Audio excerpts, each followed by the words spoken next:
جائے گی، دوائیاں درآمد کرنے کی ضرورت کم ہو جائے گی، ہم ڈبل پریشانی سے سنگل پسلیاں پیدا کرنے کا کامیاب تجربہ کر رہے ہیں۔ ہمارے ملک کے ہسپتالوں پر بوجھ کم ہو جائے گا، ہم بیرون ملک صحت مند افراد بھجوانے کے قابل ہو جائیں گے، زیادہ سے زیادہ زر مبادلہ ملک میں آئے گا، معیشت کا بگڑا ہوا توازن درست ہو جائے گا، پھر دمادم مست قلندر ہوگا۔ ہر چہرہ تر و تازہ، ہر کوئی صبح صبح پارکوں میں ڈبل مارچ کر رہا ہوگا۔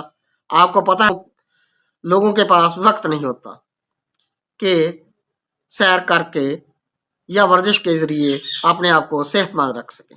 ہم نے یہ طریقہ اختیاری کی بجائے لازمی صحت کے اصولوں کو مد نظر رکھ کر تیار کیا ہے۔ گھبرانے کی کوئی ضرورت نہیں، جان ہے تو جہان ہے، کم کھانے سے کوئی مر نہیں جاتا۔ خوشحال وطن زندہ باد، ڈبل شاہ سرکار پائندہ باد۔